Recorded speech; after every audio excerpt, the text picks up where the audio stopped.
The opinions expressed by the host and guests on Where Did the Road Go are their own and do not represent those of WVBR or its management. Our aim is to explore the fringe, lost civilizations, alternative science, the paranormal, and much more. Join us on the web at wheredidtheroadgo.com, where you can send us questions for our live or future guests via email or the live chat room. And remember to subscribe to us on iTunes. And now welcome to this week's edition of Where Did the Road Go? And how's everyone doing? This is Where Did the Road Go? I'm your host, Soraya, and tonight we have a hell of a show for you. We're going to go for 2 hours tonight, which is a little unusual for us. We usually try to keep it to an hour 15, something like that, but this is an important piece of work we're going to be dealing with. And also, if anyone's interested, we have started doing midweek podcasts that are podcast only. If you want to check them out, you got to go to the website or subscribe on iTunes or what have you. They'll be up on YouTube and Vimeo and all that stuff as well. So, if you have any questions for our guest tonight, you can come into the chat at www.wheredidtheroadgo.com. And our guest tonight is David Paulides, and he has done a series of books called Missing 411. And are you with us, David? I am here, sir. All right. And where are you based out of? Colorado. Okay. I knew it was somewhere out there. For some reason, I thought it was Texas. Oh, yeah. And so, you used to be in law enforcement for a while, right? Correct. And what did you do?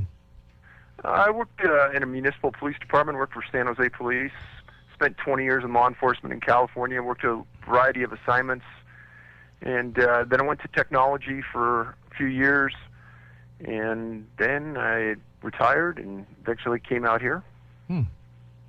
Okay. And how long? Okay, so you have 3 books. You have, they're all called Missing 411. The first one is Eastern U.S., then Western U.S. and Canada, and finally the most recent one is North America and Beyond. And the first 2 were supposed to be 1 volume originally, weren't they? Correct. Originally, there was supposed to be 1 book that covered the United States on the topic. The reality was that it got to be so large that it was too cumbersome, so we had to split it. Missing 411 Eastern U.S. and Western U.S. are the 2 volumes. Did you expect you'd be writing a 3rd book so soon?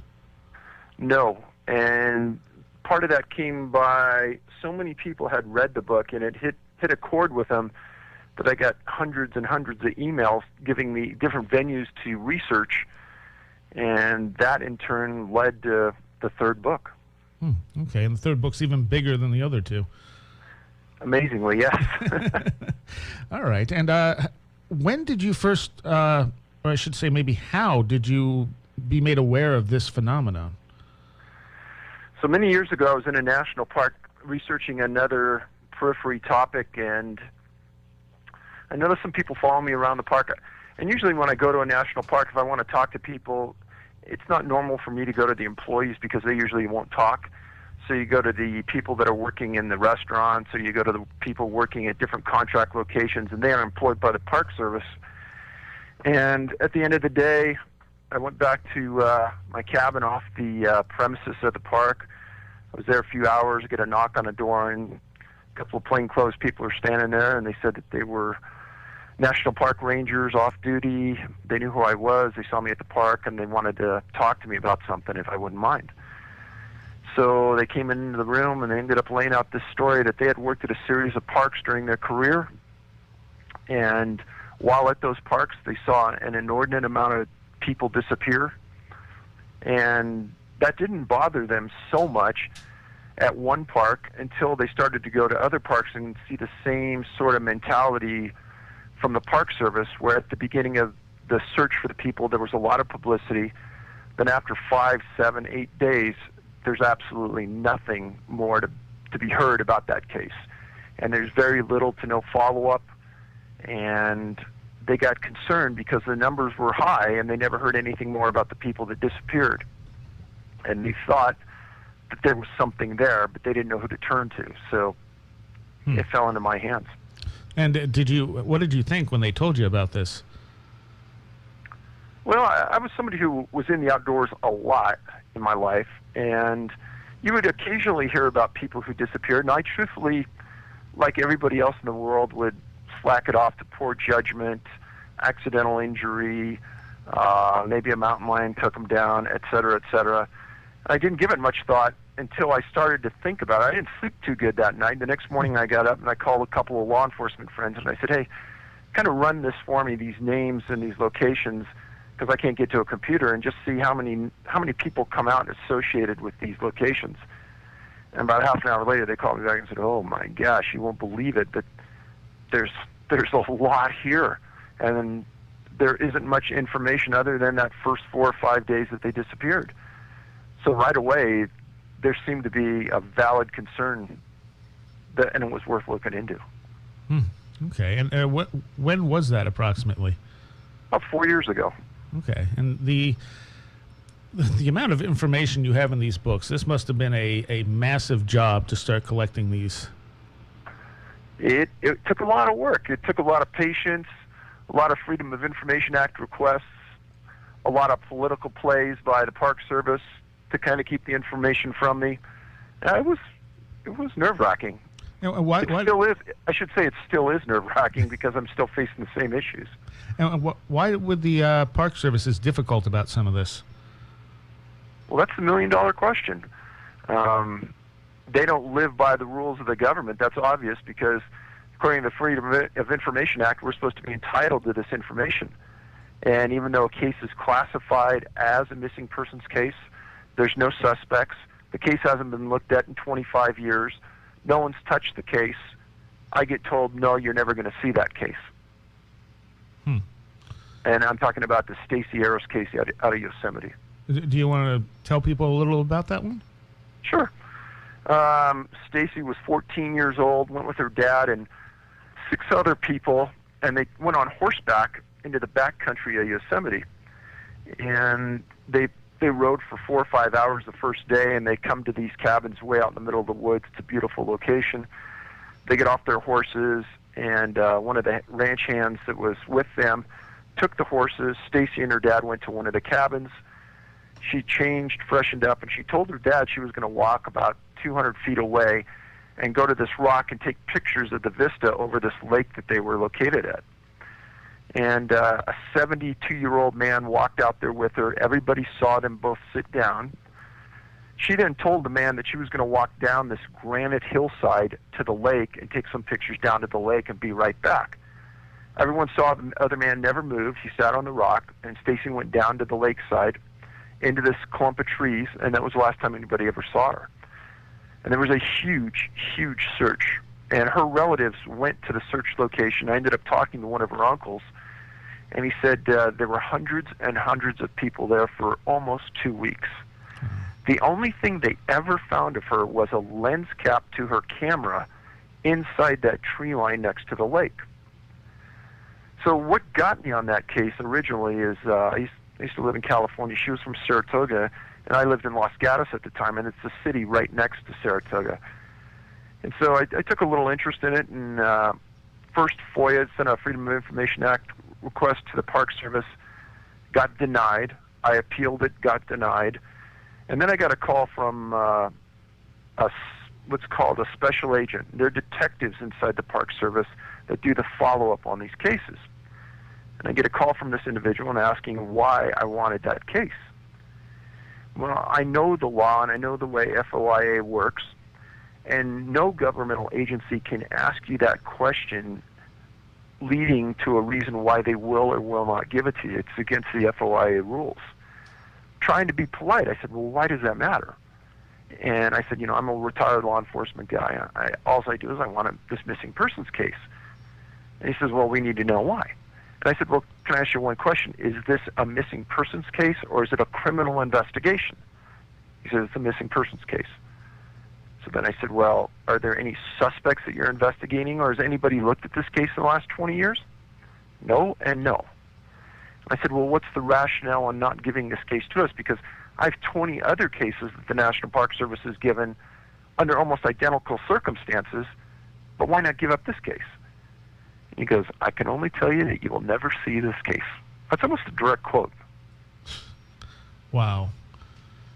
And so you have gotten some things from them. Absolutely. much of it is redacted. Things are missing from it. There's a famous case out of Great Smoky Mountain National Park where a boy named Dennis Martin disappeared. Without getting into the specifics, the most important part of that case had to do with a family making an observation of something like a person or a biped carrying something on its shoulder. And that's the most important part of the case, because then they see this thing leave, and it was right after Dennis disappeared. And they sent me the package on the Dennis Martin case, and there's nothing in that case file about the Park Service special agent or the FBI agent interviewing that family about what they saw. And I guarantee that's the most important part of the case. I sent them back a FOIA request, a secondary request saying, this wasn't in the case file, it must have been overlooked, could you please send it to me? They said, no, it wasn't overlooked, it doesn't exist. Wow. Actually, Dennis Martin was one of the ones I wanted to talk to you about. If you want to go into that one a little more, because the information during the search is kind of interesting there. Absolutely. Dennis, 6-year-old boy, on June 14th, 1969, he was up on an area called Springfield. It's kind of the upper reaches, the higher reaches of the park. You have to hike in a couple miles to this location, and it's a giant field surrounded by thick woods. And he, his dad, his brother, and his grandpa were up there for, I think it was Father's Day weekend, and they were camping. Well, at about 4 o'clock in the afternoon, the brothers are all running around, and his dad and his grandpa are sitting in chairs. And as the boys are running around, this other family walks up to them. And this is one of the things that happens in these cases that'll just blow you away. And that's coincidences that happen, and they're surreal. This other family comes up and says, hi there, do you mind if our boys play together? And they had a couple of kids too. Mr. Martin goes, no, that'd be good. Well, why don't you guys join us? And so the man leans over and goes, okay, my name's so-and-so Martin. He had the exact same last name as the Martins. So the boys start to play, and they decide that they're going to play hide and seek. And Mr. Martin, he is a super smart man and very attentive. And he watches his boy go behind a bush right on the fringe of this thick woods, hiding from in this game they're playing.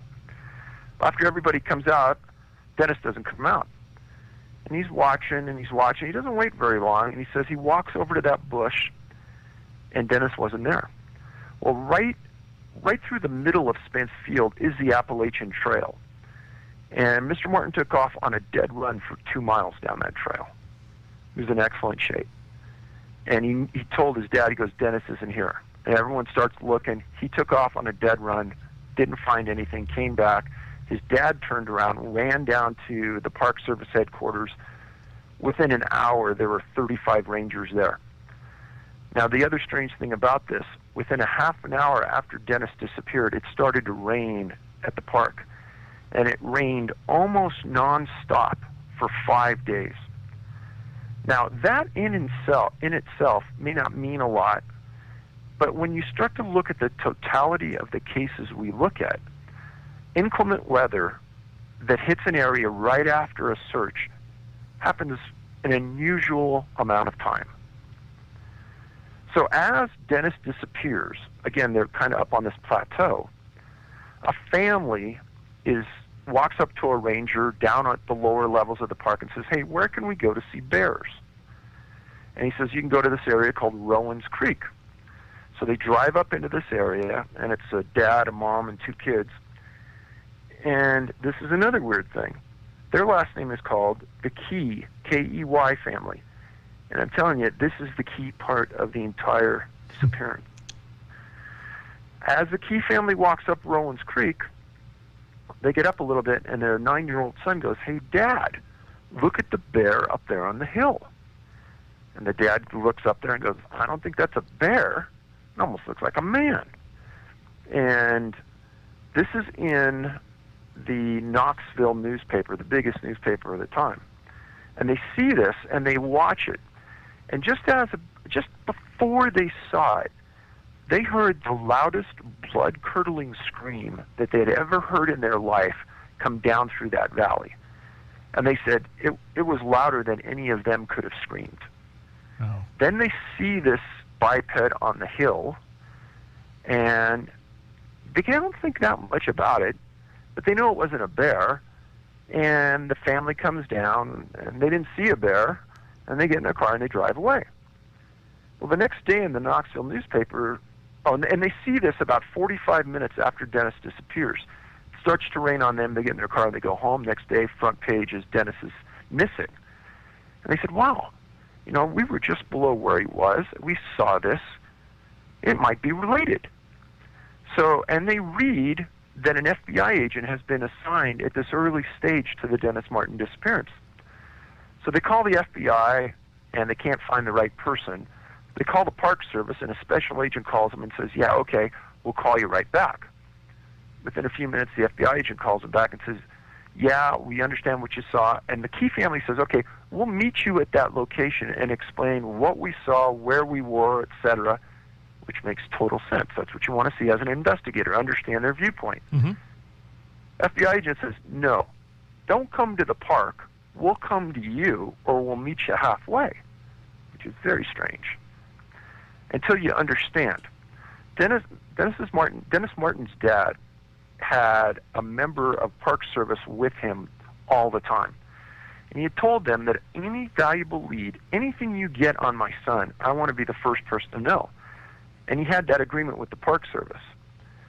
It appeared from the very beginning that they were trying to withhold this information from him. And the FBI agent, the special agent from the Park Service goes, meets with this family, takes a statement.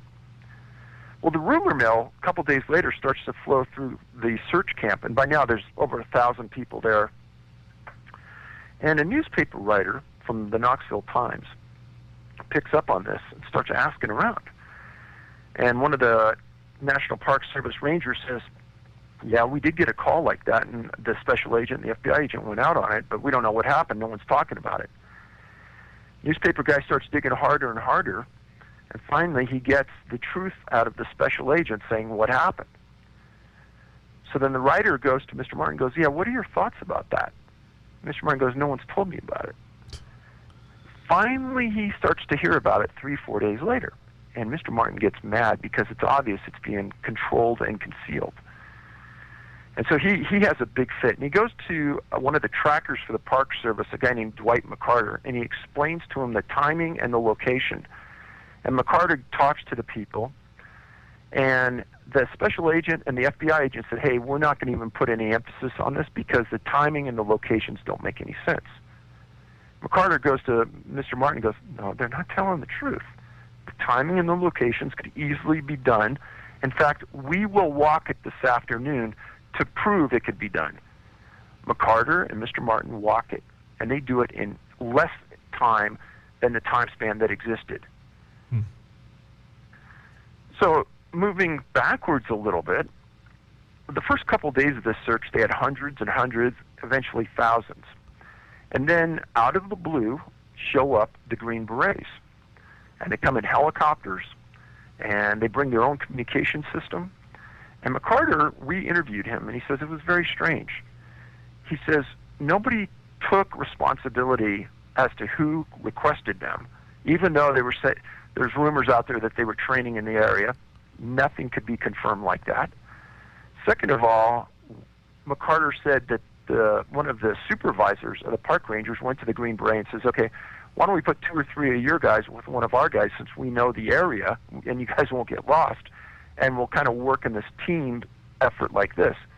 Green Beret said, no, we're going to work alone. They wouldn't use their communication system, wouldn't get on their walkie-talkies.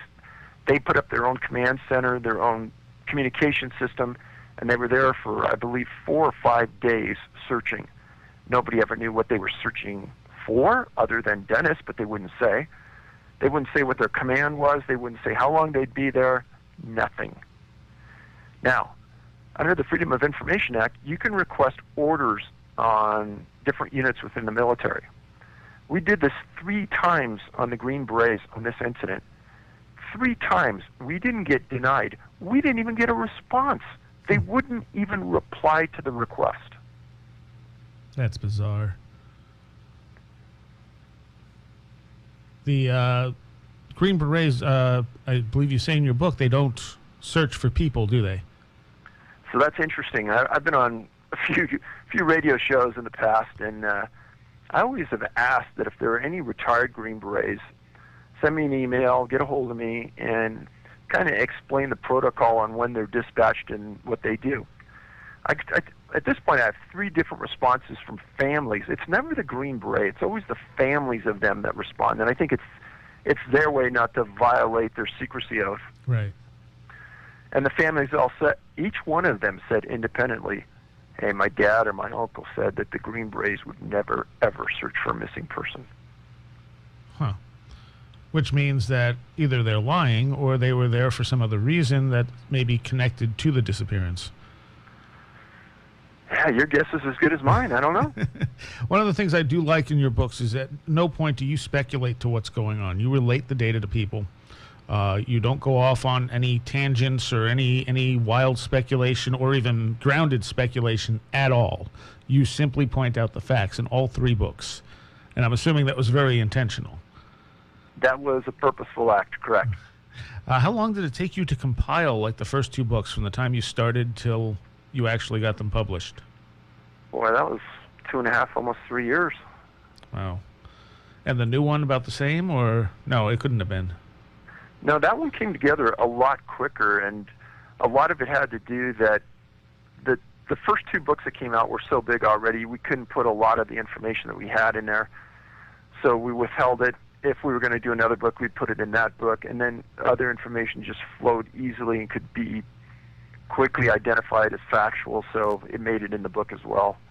And you said that Texas and Florida have so many cases that they're not even really included. You included a few in the new book, but the first 2 books, you just left them out completely. The reality of that is there are so many disappearances of people in those 2 states that it's overwhelming.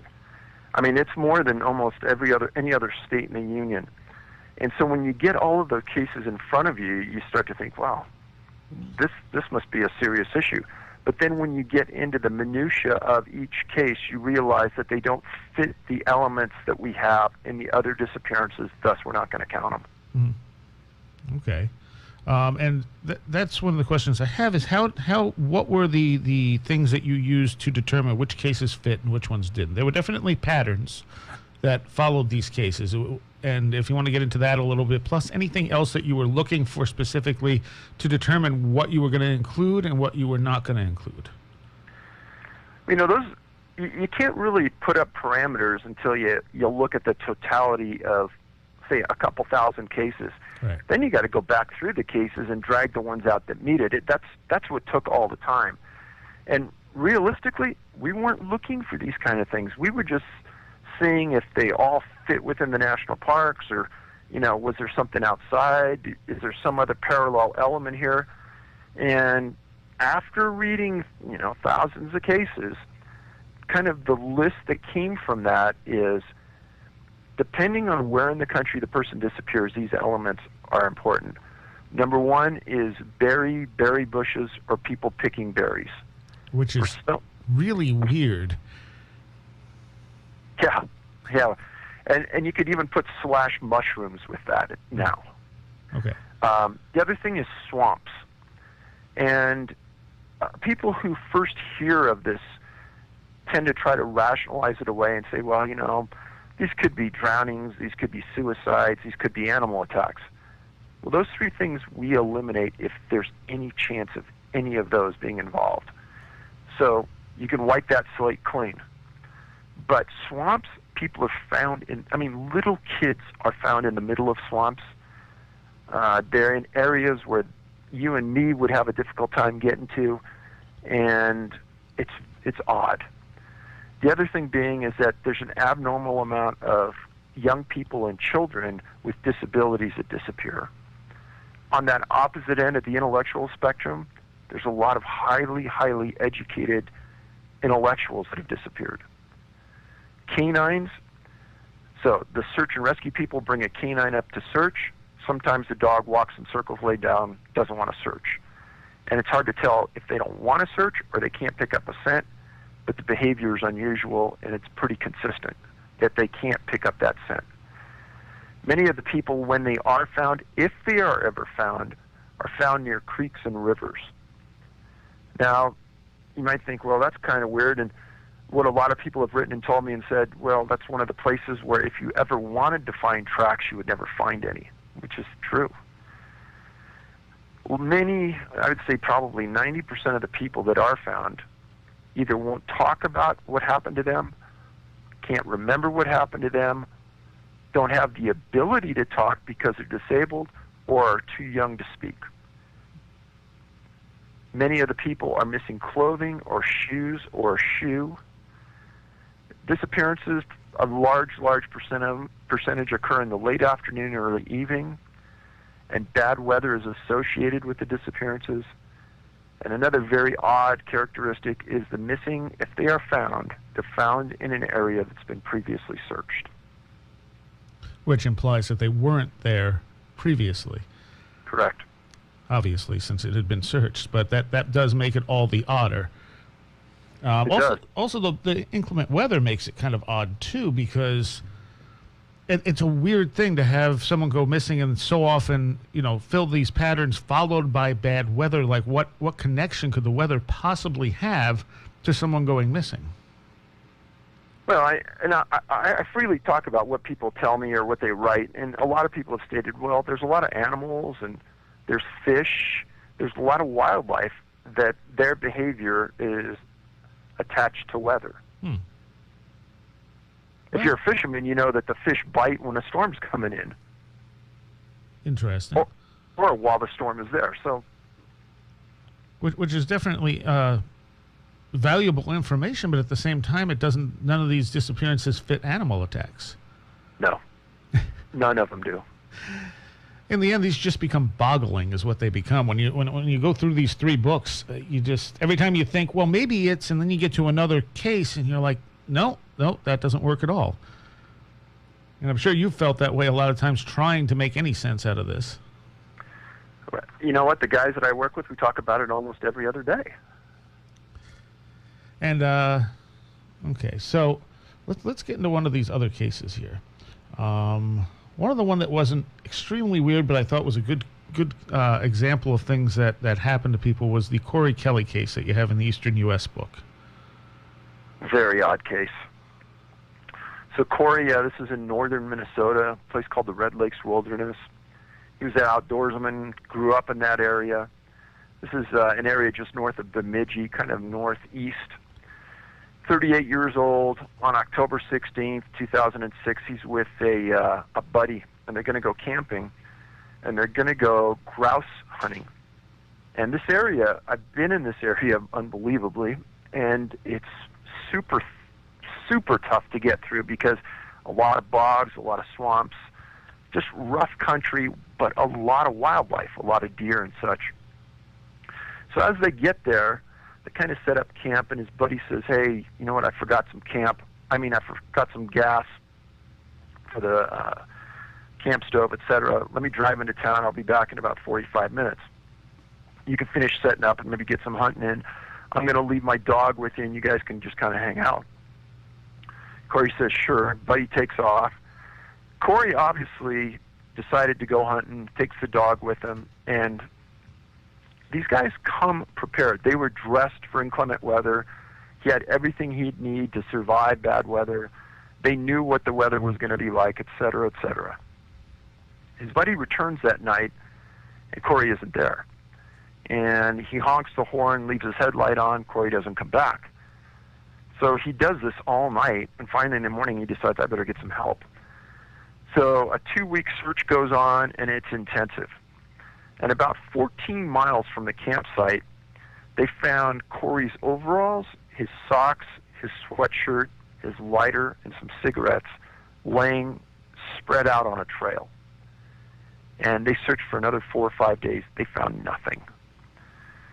And bad weather started to move in, and it was raining off and on during this time, and finally the sheriff for that area called the search off. And then they started to search again after the snow started to clear, and it was April 28th. And about 16 miles from where their camp was, and about 50 feet off the trail inside of some giant reeds. They find Cory's body with the aid of a helicopter. They fly over it, and they see him laying there naked. And they land, they recover the body, and I got a copy of the sheriff's report on this. And while as odd as this sounds to you and me and everyone else in the world, the sheriff thought that he couldn't find any illegal or unlawful behavior, and that was the end of the case. And what I tell people about this is that this is an example of something that can't be explained, yet law enforcement can't reconcile it but doesn't want anything to do with it. Because Cory, I should say one more thing, that about 4 or 5 days into the search, the dog came back to the camp. And what they did is they tested the stools of the dog, and they found out that the dog had eaten deer and was in almost excellent health. But, that Cory was an outdoorsman, knew how to hunt, knew the area well, blah, blah, blah. And didn't he make it to that point, like, in an almost record amount of time? Well, that was the thing. They said that those overalls and socks, etc., had been seen the next day by other people along that trail. So what they said is that Cory made it 14 miles in less than 12 hours through this country. His mom made a couple statements saying she doesn't believe that he made it that far in that amount of time. She didn't believe that what happened to him was normal. Something else happened, and it was kind of just shuffled away. A lot of these disappearances that you've discovered, they happen in clusters of disappearances that span sometimes like a century of time. And you found them, especially like in the Smoky Mountain Park, which has a lot of really weird ones, or up by Crater Lake in Yosemite. The fact that they're clusters at all just seems really bizarre and makes you think that it's a kind of a repeat offender type of thing. But at the same time, the time frame makes it very hard to put that into place. One of the things, I was on a show right after the books came out, and they hadn't been dispersed much. And one of the things that people came up with, and they said, well, it's obvious that there's some kind of serial killer in the parks. And I said, well, I don't want to talk bad about the Park Service. I definitely don't want to talk good about them, but I don't think that's a reality. Because if you look at the locations where a lot of these adults have disappeared, it's not rational to believe that somebody could come up to you here in the middle of nowhere, tens of miles inside of a park or a U.S. forest, and take you away in the manner that these people sometimes just disappear when they're 4 or 5 feet behind their parents or behind their friends and vanish. And then when you take into the other elements that canines can't track them, et cetera, et cetera, et cetera, there's something else at play. And the other thing is that people have to remember that in national parks now, there's a large percentage of people that are carrying guns because you can now in national parks. So not only that, but if somebody's going to take you in a mountain area, there's a good chance you are armed. So the quickness, the speed, the stealthiness, the inability for canines to track, the inability of trackers to find tracks, all of those things come into play, and it doesn't make sense that it would be a human predator. Now, some of the people you find in these cases are never found, I should say. Some of these people are never found. Some of them are found dead, and a few of them have been found alive. Have you been able to talk to anyone that has been recovered from one of these situations? So that would be a gold mine, and we always talked about that. And when we first started it, we decided that it would probably be important to understand the politics of missing people, and we got a hold of a couple of missing people organizations, and we explained what we were on the path of and tried to understand the do's and don'ts. And both organizations said that you got to be very careful approaching people that have been victims like that. And reason being is that if you approach them and you get them to talk and they tell you a story, and then you write about that story and they see that you've written about it and they see that you've publicized it and garnered some monetary value, they're going to feel like they've been victimized again, and that will give your organization bad publicity.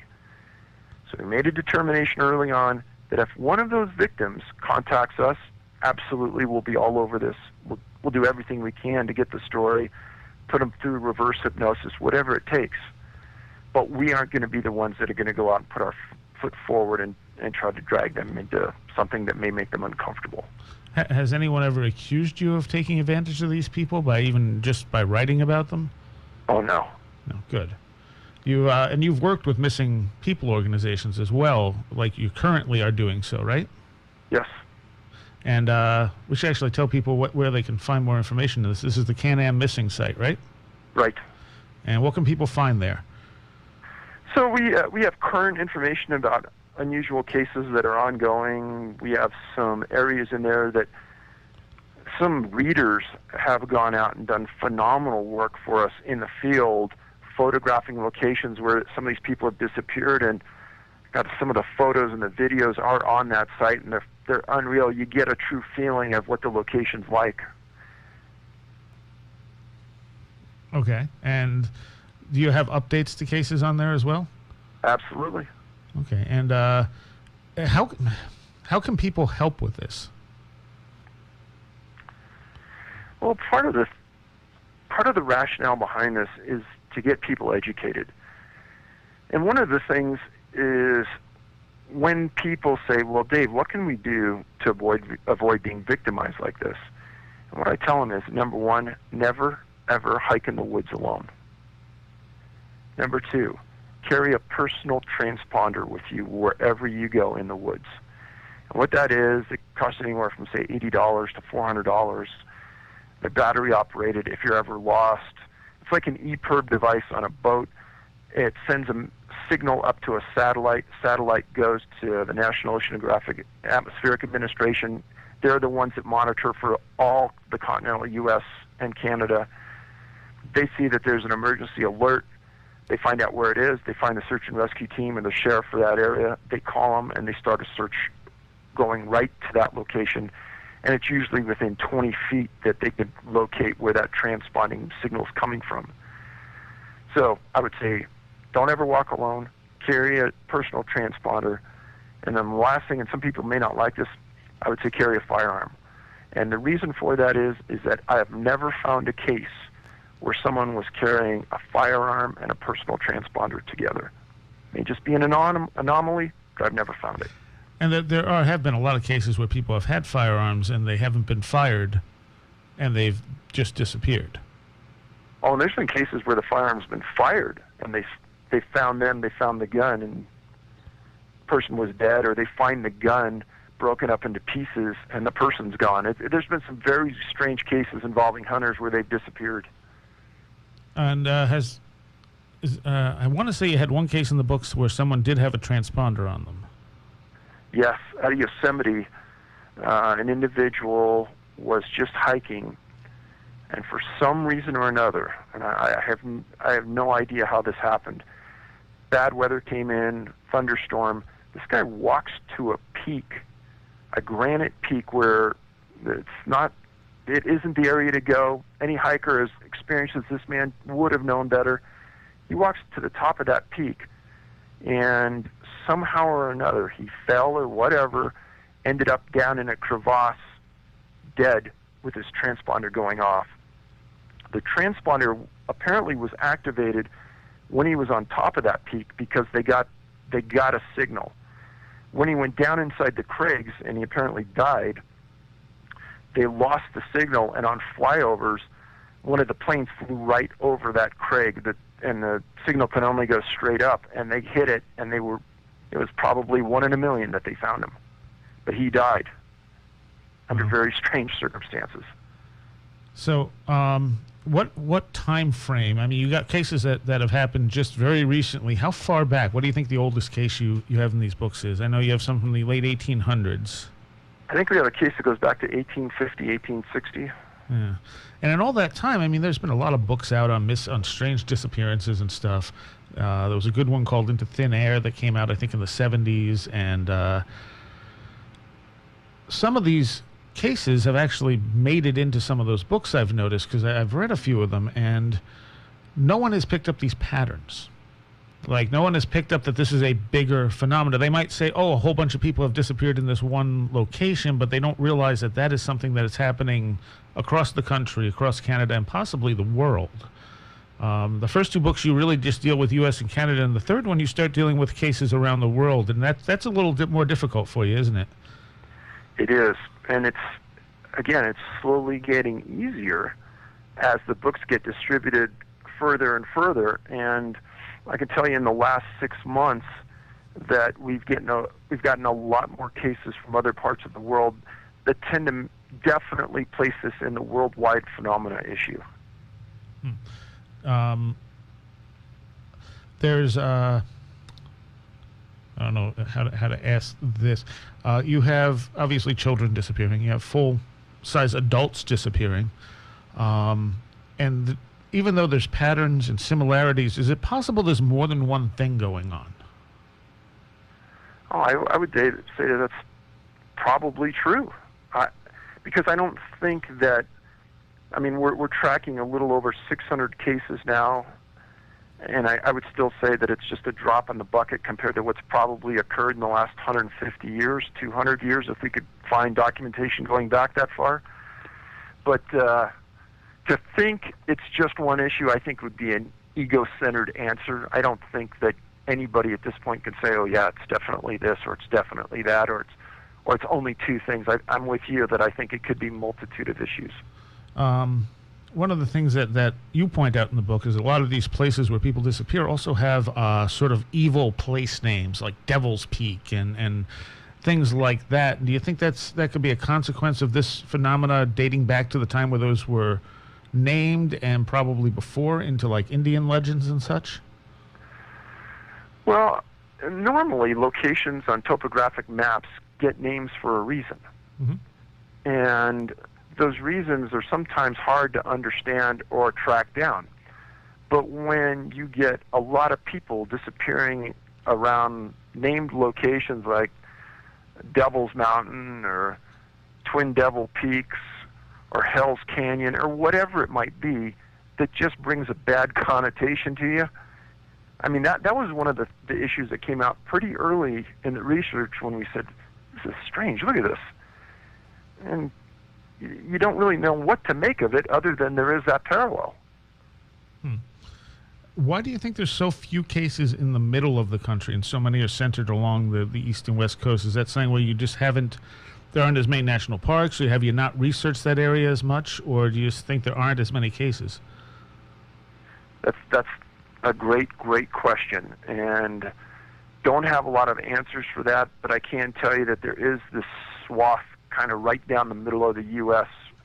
vertically that doesn't have many cases at all. And if you look at the dispersal of the cases in other areas of the state, they tend to be, the vast majority tend to be in forested areas where there's a lot of cover. That's not to say that deserts don't play into it, because we have cases in New Mexico and Arizona where kids are found tens of miles away from the point that they were last seen, defying any logical explanation that the kid could travel that far, yet they're found distances away in elevation and height that doesn't make sense in New Mexico and Arizona. So, now, one of the other common things is boulder fields that you find in some of these cases. Obviously, not everywhere has boulder fields, but it is something that seems to pop up a lot. And there are some Native American legends about boulder fields, and you point one out from Iceland about boulders. Yeah, very strange is that probably right after the first two books came out, somebody sent us this link about Icelandic legend and their belief that spirits live in these rocks. And you think, well, that's crazy. But the reason they sent me the link is because I talked about people disappearing around granite and around boulder fields. And they said, you ought to look into this. And what there was is somebody made a documentary about it, and they believe in it so much that if there's a giant boulder in the path of a road, the road will go around the boulder. They're not going to move it. They're not going to blow it up. They're going to go around it. That's how respectful they are. Wow. And And there's a series of other things about beliefs in other parts of the world that tend to wake you up to the point that, wow, this really may be something. We didn't just fantasize this, but this is really something that's been experienced in other parts of the world as well. Well, I know there's, I believe, a Cherokee legend of the, see if I can pronounce this, Yungwi Justi, or something like that, who was supposed to live in crags and rocks and rose patches, basically, and scrub bloodshed. And they're supposed to lure travelers off the path and steal children and abduct them from their homes and stuff. Well, when you talk about rose patches, thorny patches, briar patches, that's another thing that's in the book, where a lot of kids are found. Which seems like it's probably more than a coincidence that these tales talk of this stuff, and this is part of the pattern you're finding. Right. Exactly. So let's get to another one of these cases here. One of the ones that I found really disturbing was the Charles Mcclure case from Crater Lake. Yes, Charles Mcclure. McCullough, okay. And Charles was a 19-year-old kid kind of traveling across country. He was from Virginia. And he wanted to make it across the U.S. and see a lot of the outdoors. Well, on October 14th, 76, he ended up making his way into Crater Lake National Park. And Crater Lake has a real fascinating history for people that don't know. It's probably one of the most beautiful parks you'll ever go to. It would look like a giant volcano that's filled up with absolutely pristine blue water. It's unreal. There's nothing flowing in, there's nothing flowing out, and it's extremely deep. And the path up to the crater, there's just a couple roads up to it. There's no pollution in it. It's just absolutely gorgeous. So McCullough gets a ride up to the lake, and he was taking pictures of the lake. Well, his dad kept track of him, and they'd talk every other day or so, and his dad didn't hear from him for a while. And they determined that he was at the lake, and that was the last place he was at. Park Service was notified, a search was done. And in October, that point of the year, they had up to 20-foot snowdrifts around the lake. It was an exceptional year, very deep. There's no snowmobiles that are allowed around or in that park. And so everyone thought, well, he must have gotten a ride out, because they can't find any tracks leaving that area. They couldn't find anything to validate him being in the area or fallen in the lake, etc. And his dad came out, and he pushed for the FBI to be involved because he didn't believe the explanation the Park Service was giving him was good. He thought something was amiss. His son was too much of a kind of a base-type person to do anything fluky or strange, and he was concerned. But he could never get the Park Service to ask the FBI in, and essentially nothing happened for many months. Summer rolls around about 9-10 months later, and two people are backpacking their way into deep wilderness 14 miles from the lake. And they come across what looks like a skull cap at this one-way in, one-way out, small little valley with a creek. And they saw a backpack in kind of leaning up this area as well. And they go through the backpack, and they find a couple personal items, and they backpack out, and they go to the Park Service. Well, through complete luck, I was able to track down one of the rangers that they approached with this property, and I interviewed him at his home. And this individual was a 30-year seasonal park ranger. He went to the Law Enforcement Academy in Virginia for federal law enforcement. During the school year, he taught science at a middle school. So for every year for 30 years, he'd bring his family up to Crater Lake, and they'd stay. And anyhow, this backpacking group brings these items to him, and his name is Marion. And Marion says, Dave, right away I knew what they were, because McCullough's dad had told him that he had in his possession a Volkswagen key that had like a VW insignia on it, and they gave him that key. And he goes, okay, I know that we've now found McCullough. So the people drew him a map, and Marion and another park ranger on horseback rode back into the backcountry. And he says, Dave, 30 years of recovering bodies and seeing strange things in the wilderness, you've just come to me with the strangest thing I've ever seen in my life. And what he explained was is that he and his partner hiked down into this little valley with this little creek that rolls in one side, rolls out the other. And he said there was a big Douglas fir tree that was laying kind of across the creek and across the valley. And as they walked up towards the tree, they see this skull cap laying in the gravel on the side of the creek, along with little tiny pieces of bone, probably no more than a half an inch in size, spread all around that area. And he says, I walked over to the Douglas fir, and I put my foot up, and I looked on the other side. And he says, it's a sight that you'll never forget. But he says, imagine that somebody had their socks on, and they had their blue jeans on, and they unbuttoned their pants, they unzipped their pants, they undid their buckle, and they dropped their pants down to their socks. And he says, there was no bones there. The pants were laying there just as I described. There's one broken tibia, that's the shin bone in the right leg, that was partially protruding out of the pants. And the socks were still there, as though whoever was wearing them at the time, Mcclure, died right there. And there were little tiny bones in the socks. And he says, so we looked around, and right away we knew this is wrong. And he said, I quickly made a quick scan to see if anything else was out there that needed to be seen. And he said, then we packed it up, took a few pictures, went right back to headquarters, called the FBI, and asked for an FBI evidence response team to come to the park and work the scene because this was abnormal. Now, one of the things that Marion said that made him concerned was that there was no coat, there was no boots, there was no shirt. All of the things, he says, boots are always found near bodies. He says it's obvious that Mcclure's boots weren't there when he died. And he says boots will last forever because of the soles and things. They can last up to 40, 50, even 100 years later he's found boots. And that's how he's identified a death scene. And he says, I knew something weird was going on when we didn't find the boots. They went through the backpack, and he also had a knife and a camera that weren't there as well. And the FBI came out, and they worked the scene for 3 days. So I made a Freedom of Information Act against the FBI for this report. And their initial response was is that they wouldn't give the report because they didn't want to violate the privacy of Charles Mcclure.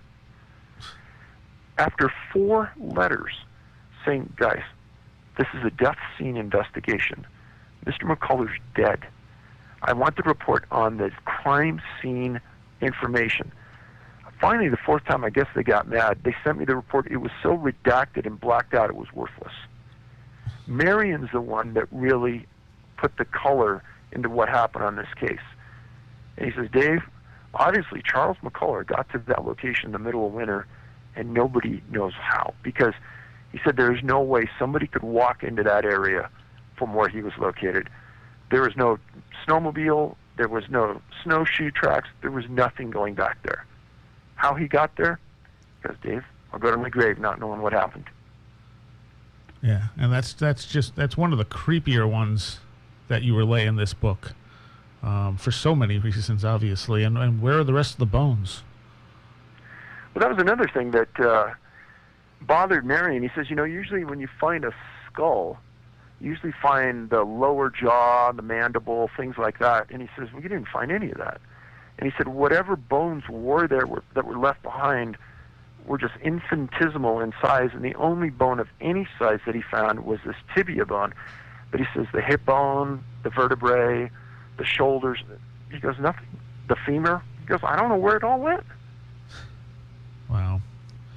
And that one can be found in your Western New York book, if people want to read the full account. Now, a lot of these people, there's different variations of what people do say when they come back, or people report when someone is taken. For instance, Ida Mae Curtis from Montana, and she was taken, and she was a young child, I believe. Yes. Yeah, and she was taken, and they actually saw her be taken, right? 2 years old, 1:30 in the afternoon. she was in a tent with some other kids, and they thought that they saw a bear come in and grab her and walk away with her in heavy rain. And she was gone for 24 hours. And she was eventually found in a shelter, what was described as a crude shelter made of some heavy pieces of wood that she couldn't have moved. And when she was eventually brought back, she explained in her own way that she slept with the bear and the bear kept her warm and comforted her. Well, the sheriff for the Kootenai area got so mad at her parents and her for saying that he actually went back 3 times to tell them, quit telling that story. It can never happen. It didn't happen. And don't say it anymore. And that may not be so much a cover-up as much as disturbed. I don't know. Nobody could understand how she got to that location either, though, Yeah. because she had to cross a pretty big creek, and she wasn't wet. And clearly, bears don't just pick up children and go cuddle with them. You know, I've talked to bear experts about this because I've heard this same sort of story before, and the bear experts just get perturbed, and they say, hey, a bear's not going to comfort a little kid. A bear's not going to comfort a child. In obscene cases, a bear may eat a child, but, you know, you're going to find bite marks. You're going to find all these things. And by the way, they didn't find any bite marks on any of these victims. So that's one of the other things. The victims are usually scratched up, but or sometimes scratched up, but they're never usually like, if they're found dead, there's no obvious cause of death. There's not generally any traumatic injuries, bite marks, things like that. Correct. In fact, in almost all of these cases, I can't remember one off the top of my head where there was ever a coroner's report where there were bite marks on the victim. And I guess that pretty soundly rules out animals, obviously. Right. Now, another one I found very interesting.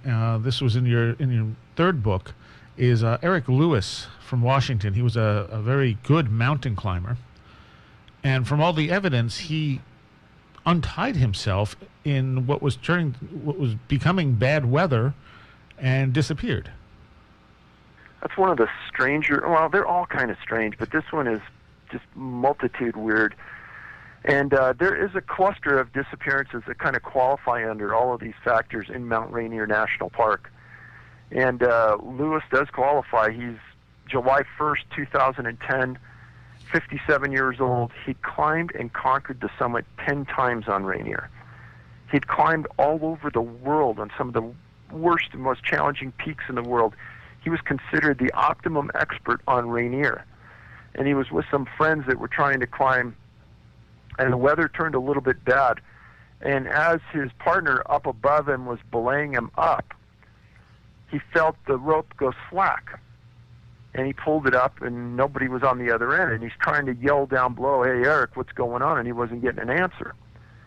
And the behavior wasn't consistent with Eric Lewis. And it was started to snow. It was getting bad. Eventually, his partners turned around, came back down. They never found him. They never found his equipment. It was a completely unknown whodunit. He's never, ever been found. Did they find anything of him? Like anything he was carrying? I don't think they did. Now, wasn't there a cave shortly down from where he was? There might have been a small cave, yes. And one of the theories was maybe he had tried to take shelter in the cave, but obviously he wasn't there. Right, and once you go into a cave, I mean, you don't come out until the weather's good again, so. One of the things that strikes me about some of these cases, I mean, obviously you have the one where the bear came in, where the children saw a bear come in, or what looked like a bear come in and take the child. But there are other cases that almost seem like somebody is lured away. Like they're being baited in some way. Like, why would a mountain climber unhook himself? He wasn't forcibly taken off this rope. So what could he have seen that would have made him untie himself? Other cases you have where someone is looking at something off of a trail, and that's the last time they're seen.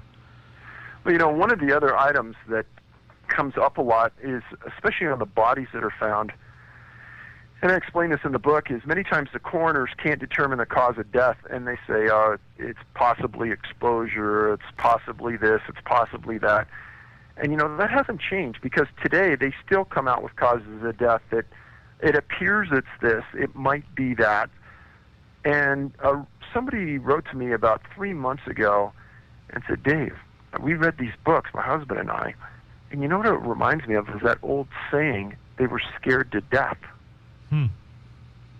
Well, you do have the blood-curdling scream from one of the first stories we talked about here. And there's a few cases, if you can remember the small kids in a berry patch, the parent hears a scream, the scream's like it's cut off, mid-scream, kids are never found. I remember a story of someone going to, and it wasn't in your book, it was, I can't remember the name of the guy, but someone was going for water, and he never made it to the well. And when they said they could still hear him, like, screaming every once in a while very faintly in that area for a short period of time, but they could never find him. Well, there's a couple stories in the book where people, as an example, there's a couple of gentlemen that lived on a ranch. I think this was in Arkansas, and they'd lived there their whole life. And this didn't go into the book because it was a disappearance per se, but because of the behavior that they exhibited and what they experienced kind of fit with what might be happening to some people. And they explained that they were out and they were trying to herd cattle, I think. And they were coming down a ridge line that they'd come down 1,000 times before. And the man explained to us that all of a sudden we looked around and we didn't know where we were. And we yelled, we screamed, we didn't get any responses. We walked around for a couple hours. We had a firearm, so we shot the gun a couple times. And his dad said that he could hear gunfire, but he couldn't understand exactly where they were. And after several hours, these guys said that they eventually recognized the country, the topography, and they knew if they followed this one creek down, they'd eventually walk it back to their house. And he says that was the strangest experience he ever had in his life. Wow. Yeah, so and you have other cases like that in the book where people suddenly don't know where they are. Well, yeah, and I thought you were going to talk about this one where two boys were helping their dad. He was cutting some wood, and he said, hey, go down and get a bucket of water, each of you. And they went down, and one of the boys spilled his water coming back, so he went back, got a bucket of water, he disappeared. And we're not talking a long distance, we're talking like maybe 70 yards, straight shot from car to creek, and this kid disappears. And he ends up getting found like the 5th day, way in the middle of nowhere. And the reason the story's in the book is for what he said. He says, I was walking back to the creek, I got my bucket of water, I turned around, and I didn't know where I was. He says that I didn't recognize the country, I didn't see you guys, I yelled, nothing. And I was trying to figure out where I was, and how I got here, I don't even know. Wow. All right, we're going to take a quick break. You're on WVBR FM Ithaca. This is the last exit for the lost. We're going to do another hour with David here on this missing 411 stuff. But we're going to take a break for about 4 minutes here. We're going to hear a track from Psyche Corporation, and when we get back, actually, give people your website real quick. It's the Can-Am Missing, CANAM Missing.com. Okay, and people can find a whole bunch of stuff there. They can get the books there too, right? Correct. And the books are not on Amazon officially? Correct. The Amazon charges an exorbitant amount. You don't want to go there. Okay. All right. Yeah, well, I don't think Amazon's charging. I think it's the people who are buying your books and trying to resell them at a higher price. Yeah. Which is just great. All right, so we'll be back in about 4 minutes with David. You're listening to Where Did the Road Go?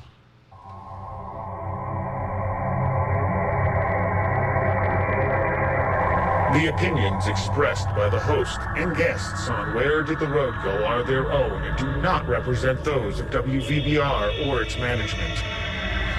Join us on the web at wheredidtheroadgo.com, where you can send us questions for our live guests via email or the live chat room.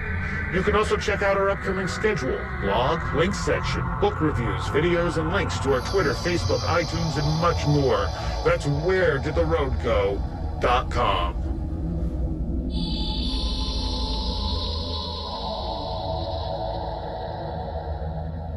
In 2013, Mysteries of the Past will reshape our future. Paradigm Symposium 2013 in Minneapolis, Minnesota, October 17th through the 20th. Speakers will include Scott Wolter of History Channel's America Unearthed, Egyptologist Robert Bauval, Dr. Robert Schock, and many more. Tickets are available online at ParadigmSymposium.com. Mankind's greatest mysteries brought to the present with new understanding. Visit ParadigmSymposium.com.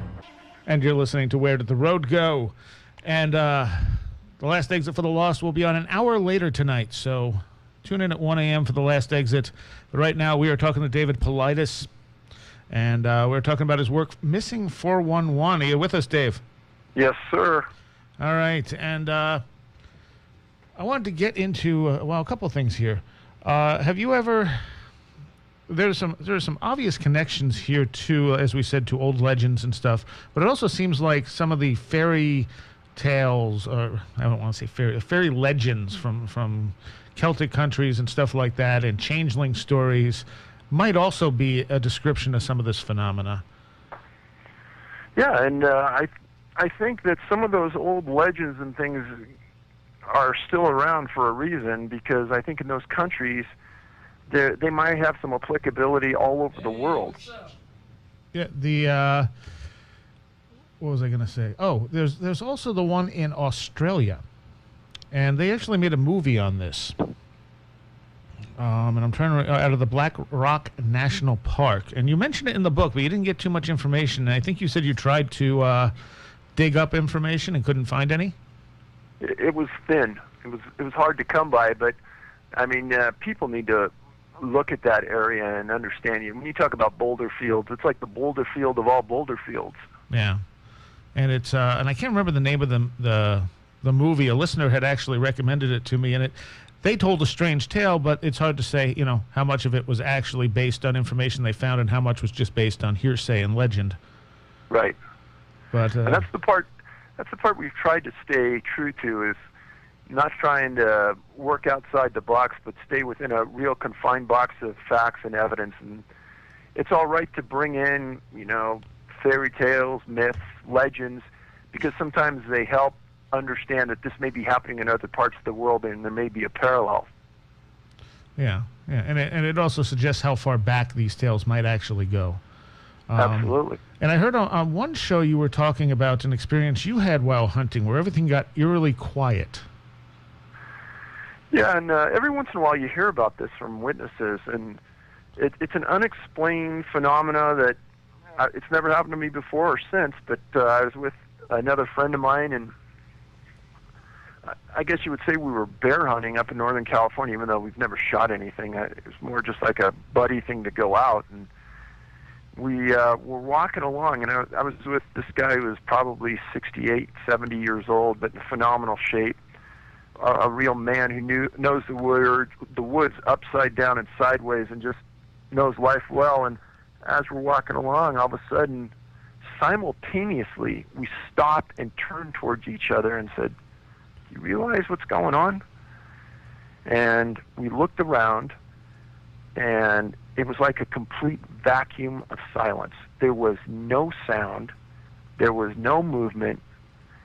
And we looked up to the top of this Douglas fir tree, probably 400 feet, and you could see it swaying, but you couldn't hear any sound. And I said, "Okay, you go to this side of the tree, and you look that way. I'm going to go to this side and look this way, and let's see how long it takes for it to come back."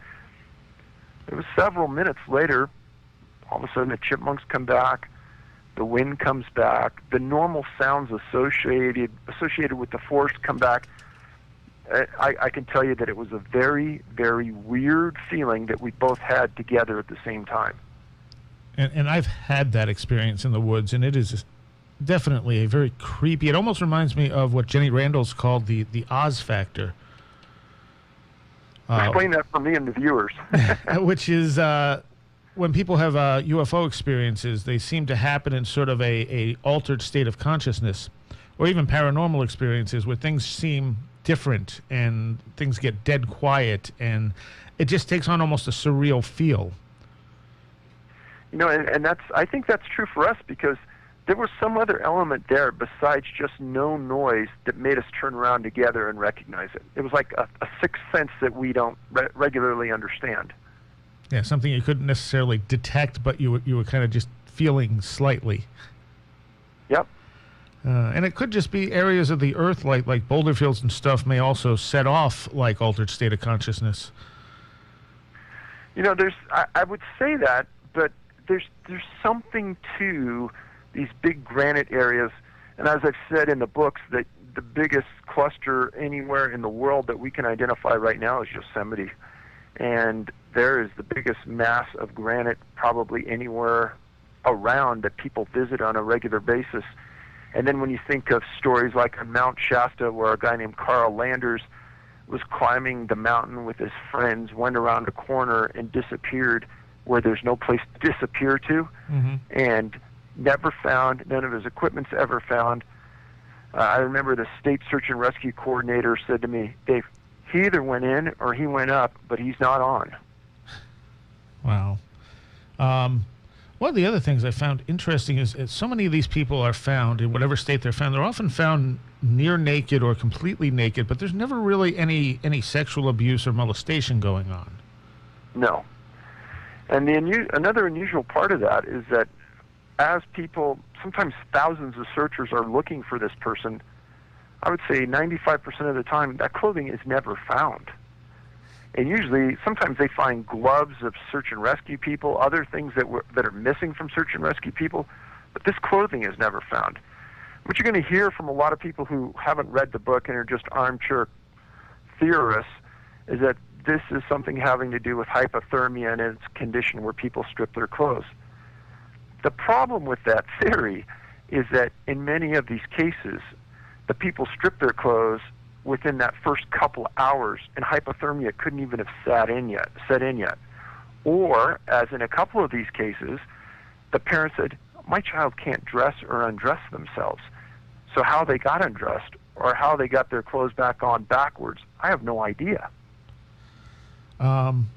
One of the ones that I found especially strange, and someone who actually had some memory of where she had been, was Linda Artegia?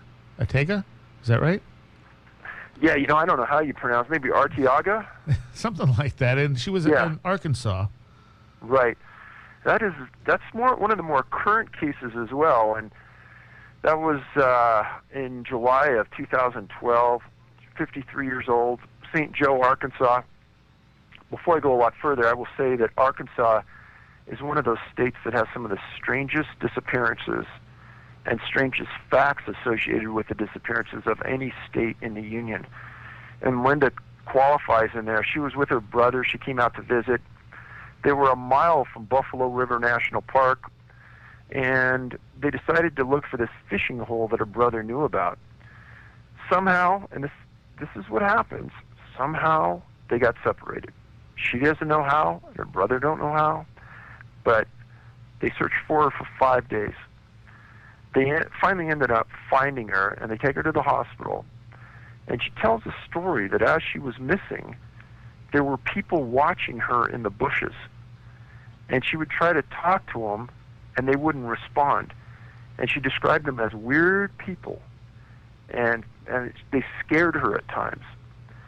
Now, I probably wouldn't have included that story in the book unless there were other stories that mimic that in other parts of the country that involved women as well.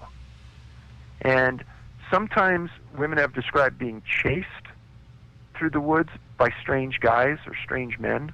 It's always strange or weird. It's not normal looking or normal men. Right. In one case, there was a girl that was hanging clothes in her backyard, and she lived way out in the middle of nowhere. And some strange man started chasing her, and she said that she blacked out. She doesn't remember anything else. She remembers waking up next to a lake. Helicopter found her, brought her home. She goes, that's all I remember. And even that, I mean, could it be that these people are having, like what some people think UFO abduction experiencers have, where they're screen memories, where they're just something that didn't really happen, but they think it happened and they can't tell the difference? So one of the things that I think everybody on our team does that many teams of investigators from other criteria don't do is that you hear about cryptozoology researchers, you hear about UFO researchers, you hear about researchers that are maybe paranormal types. Most of these people tend to stay within the confines of their own research area, and they read everything they can about that specific area. Yet we believe from the beginning that this isn't going to be answered by just staying inside the small confines of where we're at. We need to take this wide breadth and really look at all these different things and see what the parallel elements and how they come into play. Now, have you ever read the work of a guy named John Mack? Yes. So for the listeners out there, John Mack, Ph.D. out of Harvard. Actually, he was an MD, he's a psychiatrist, a brilliant man, and he started to look into abductions that people claimed were done by aliens, UFOs, and he got into this, and Harvard tried to throw him out of the school, and what he ended up saying was that there seemed to be consistent elements in those stories that aren't publicized, but the people knew, and they would tell the story, and he goes, you know, after hundreds of these, the people couldn't have known what I know, and that's exactly what I apply here to the missing people. There's certain underlying criteria that run through this, just like run through alien abductions, that make these all believable, and there seems to be continuity. Well, when Mack did that, he said, you know, there's certain elements to the abduction that make these highly unusual. And I think that one of those things that he talked about was that somehow or another there's like a memory wash. And when I read that work, I got to say that, you know, that's almost some of the language that was used by investigators on some of these cases involving these people. It's almost like they've lost their memory, it was temporarily suspended, there was a suspension of awareness. There was something that went on with these people, whether it was such a traumatizing event that their brain excluded it, or there was some other thing going on that we don't understand. Okay. And I mean, obviously something's actually going on, whereas you might make the argument that UFO abductions could be altered states of consciousness. I mean, despite some physical evidence, they're light on physical evidence, heavy on experience. People are disappearing, so there's obviously a preponderance of physical evidence and not a lot of personal experience, because most of these people don't remember anything. Well, there's loads of physical evidence that these people actually were away or were missing, and that coupled with, we just did a look at all of the cases, and I think it's almost 40% of the cases, either law enforcement or the parent come out and state publicly that they feel that their child or their boyfriend or whatever has been kidnapped or was abducted. And the reason being is that the area has been gone through and searched so thoroughly that there's no way that person was still in that area. Let's look at one of these other strange cases. One of the ones I found that was also, well, they're all weird, as we said, but some of them definitely stand out and have a little bit of a variation to the data. One of those was Betty Waldrum. And this was someone who was missing out of Manitoba and was able to relay some information about where she had been. Yeah, a 4-year-old little girl. This is an old case. This was from May of 1934, area called Moosehorn, Manitoba. It's about 120 miles northwest of Winnipeg. It's way out in the middle of nowhere. Imagine a very, very lush area, lots of farms, but a lot of overgrowth, a lot of rivers and streams. And Betty was sleeping in a carriage out in front of her house while her parents were seeding some acreage out there on their farm. And they came back and she wasn't there. Now, one of the things that is very strange, we think, is that we have 3 cases where the victims and their family were German. Hmm. And this is one of those cases where the family spoke predominantly German. And when Betty went missing, the family could speak English, but they somewhat of a difficult time explaining. Well, eventually they got hundreds of people out there looking, and a farmer several miles away told his family that he thought he knew where Betty was going to be located. And he says, you know what? I'm either going to come back beaten up really bad, or I may never come back, but I'm going to bring her back. And he went out, he found her and brought her back, and right away the RCMP were all over him, as though he did it, but he didn't do it. And they questioned him, and we tried to get this report, but they said that they didn't have it archived because this would be a fascinating interview. Because the man said that he had an idea where this girl was going to be located, and he told the family, and he told RCMP, I may not come back, or I may be so beaten to crap that I may not be able to talk about it, but I'm going to go get this girl, and I'm bringing her in. And he went to the far reaches of his farm, found her, and brought her back. Now, one of the other things that another farmer said at the time where the RCMP came to interview them, the farmer said, well, you know, that's kind of strange because I've had a cow, I don't have a big herd of them, but I've had a cow return in just the last day, and it was milked. And that's never happened before. Now, it's a coincidence that this girl disappears next door. A very, very strange story. And when she finally could relay the story, she told it to her mother in German, like days later, wasn't it? Yeah. Correct. It was, and I think that German side of things is one of the interesting factors. We don't hear about Spanish speakers. We don't hear about Italians, but German. I think that's unusual. And this is the one where she met a mother and her child, and they took her in, right? Supposedly. Right. Well, that was what she said happened. Right. And casually mentioned she had been scratched by a cat as well. Correct. And now, what kind of invalidates that, or even makes it stranger, is that the roads in these areas, everybody knows a car's coming 5 miles away because they're all dirt. And they even said that all the farmers said, hey, there hasn't been a car on these roads other than us in days because we know when we're coming home, we know when we're leaving. Nobody's been here. Nobody's moved around. So right away, everyone discounted Betty's story and said, oh, you know, she must have been hallucinating. But the reality of it is that just in the same way Ida Mae Curtis talked about a bear grabbing her, and people did see something like that, it's something that has to be thought about and said, well, you know, maybe she had something unusual. And that isn't the first time a missing child has come back and said that somebody has kept them and told and taken care of them and then sent them back. Yeah.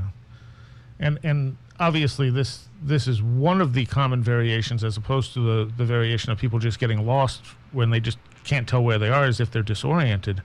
One of the patterns you found here too is that children tend, now according to missing person experts, children should go downhill, and in many of these cases they're found uphill.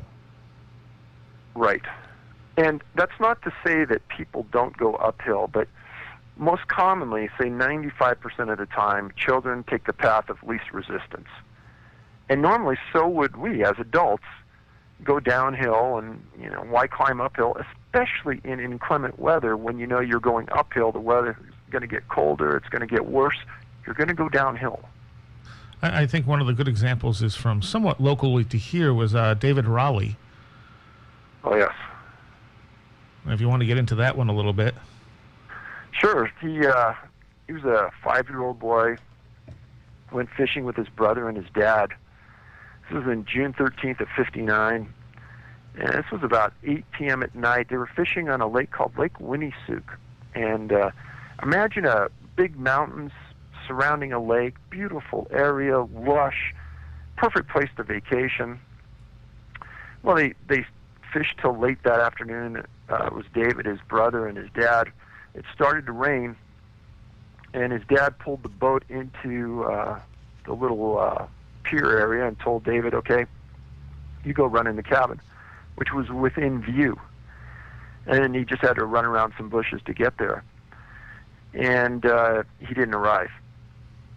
And it rained heavy and then started to snow in the mountaintops around that area that night. And we're talking a huge, huge search. It went on for 30 days. There were thousands of people combing the area. Finally, they came back multiple times, and on October 3rd of that same year, his dad and another, I think it was a captain from the state troopers, they found his body 900 feet up the mountain in a little, like, creek gully, and the coroner said he died of exposure the first night. That was their verdict. Now, let me tell you, I don't believe that in any stretch of the imagination that a coroner could say, oh, yeah, that happened the night of June 13th when it was 4 months ago. I have a difficult time with that one. And I think that's one way of the medical examiner maybe giving peace to the family, but 900 feet up the mountain, there isn't the wildest stretch of anyone's imagination that David Raleigh thought that that was the location of the cabin. And it's not something like to be that disoriented to climb up a hill. I mean, that's not a normal level of disorientation, if that was even how he got up there. Oh, yeah, and I mean, that's just one story about a small boy or a small girl getting up into the upper reaches of beyond rational thought. I mean, there's a case of David Scott just outside the boundary of Yosemite National Park, was vacationing with his family. He was 2 or 3 years old. He disappeared around a lake, and this family was smart, and they knew right away. They said, hey, don't even be looking right around here. He's not here. He either drove away with somebody and got kidnapped, or there's something really strange going on, because our son wouldn't do that. Eventually, they ended up tracking this boy up this mountain on the lake, near the lake, and he went up one mountain, down that mountain, and up the other side, over 3,000 feet in elevation. And they found his body laying on the backside of a boulder, and a soldier that found him was interviewed later on, and he was asked, was there any injury to the body? And he says, you got to talk to the coroner about that. So how he got up 3,000 feet, I have no idea. Wow. Has anyone brought in, like, psychics or anything to investigate any of these missing disappearances? You know, in the Martin case, there were psychic reports in there, and some of them were really strange. One of them came at the time from a pretty world-famous psychic who said that his mind had a difficult time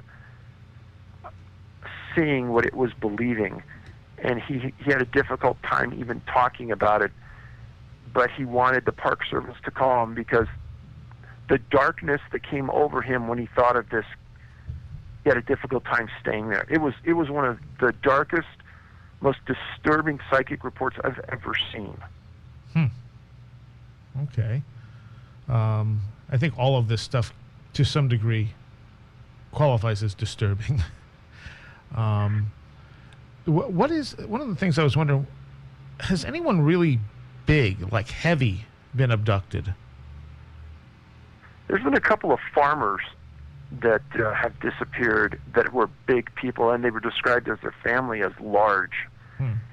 And that was one of the things that the family even said, like, my dad can't go that far. Or, you know, there have been people, there was a man in Yosemite that he wasn't that big, but he was disabled, and even the park superintendent, when they asked him what happened to this man, said, we have no idea. This is the most disturbing case I've ever been involved in. We have no idea where he went, because he couldn't travel long distances. He was injured. One of the things you talk about in the new book is some legends from Indonesia and a particular case, I believe. And I think Whitley Strieber had something to do with you finding out about this. What happened was Whitley actually wrote the back cover of that latest book, and he's been a big advocate. And he said, Dave, the things that you've brought out, people don't understand, but there is something huge here. And what he ended up doing is he was communicating with a person that I think they were a UK citizen living in Indonesia, and they were hearing about people in the jungle that were disappearing. And if they were bright colors, it tended to be a trigger point for the disappearance. That's what the locals said.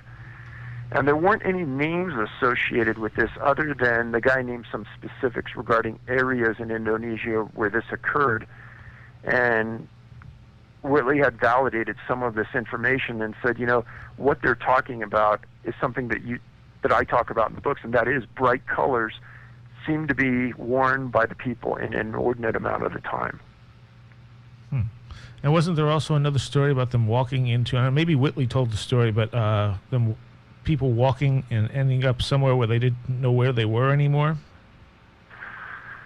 Oh yeah, well that's definitely something that I would have agreed with, and that happens, but I don't remember hearing it. Oh, okay, all right. It might have been Whitley then who was talking about it.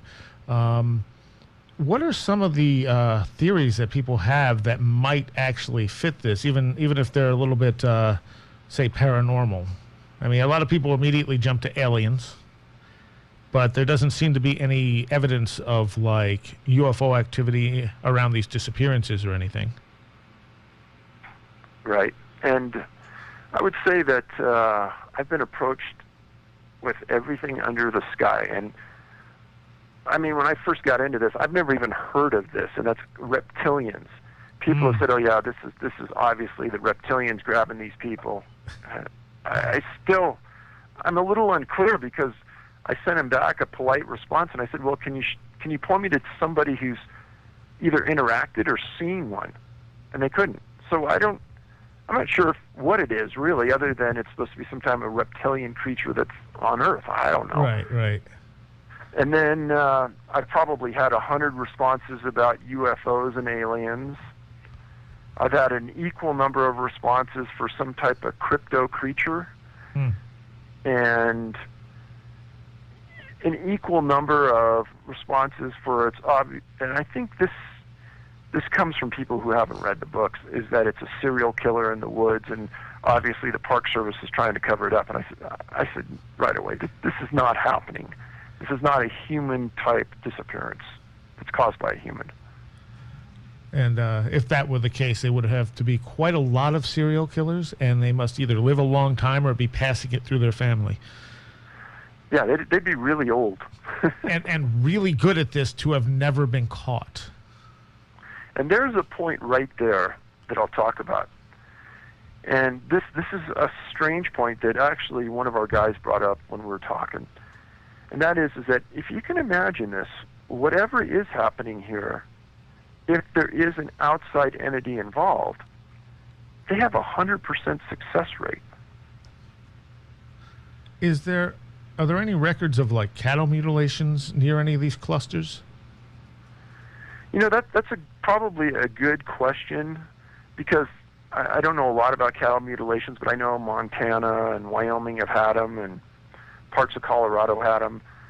But usually those are in areas that are maybe flatter, not as much coverage, not as much force.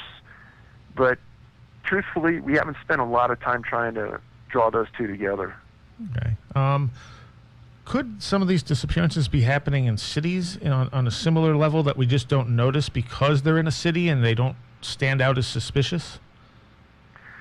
One of the things when we started to go through these cases, we obviously purposely eliminated any type of urban disappearance. And the reason for that is that there's so much opportunity in an urban environment for someone to disappear, either voluntarily, involuntarily, commit suicide, drown, get buried. You hear about these stories of people buried under Yankee Stadium, or there's all kinds of ways to disappear. Yeah. And I think it's a lot easier to bring in that human element to those type of disappearances. But along those lines, while we are researching disappearances, there are some very, very strange stories from the early 1900s, late 1800s, from New York and New Jersey area about children that seemed to vanish on a corner, and then they were never found. We didn't document them, but we just happened to cross them, and they are strange, they are weird, but I think the first place everyone's going to go is, it's just a pedophile, it's a serial killer. Right. A couple of the weird stories from Montana that I wanted you to relate to people. The first one's William Carmack, and that actually involved 2 missing people. Yeah, and that does happen occasionally, and I wrote about 2 people simultaneously in the latest book, but Carmack's case is one of those guys, William Carmack. He's 55 years old. He's like the grizzled mountain man that you would visualize in your mind, and he was taking a pack train back into the mountains of Montana to up a sheep ranch or a sheep herd that was grazing in this lonely stretch of nowhere. And on his way back in there with this five load of mules and things, something happened. And that was on July 22nd, 59. Well, as Carmack was disappearing, a guy named Joe Servell, who was the head of the sheep camp and the lone sheep herder at that location, he disappears. And the strange thing is that they ended up finding Carmack's loads strewn over about 2 miles of trail, 15 miles in from where he originally left from. And this 2-mile stretch of ridgeline was just littered with stuff along it. And they ended up finding one of his horses tied to a tree purposely. A few of the other mules and things were strewn around alive. And they found his gun, like somebody threw the gun into the dirt, and it was still standing upright. And Carmack, they say, died of natural causes. They ended up finding him. They ended up finding Servell a couple days later, barefoot and walking semi-conscious. And there's another element.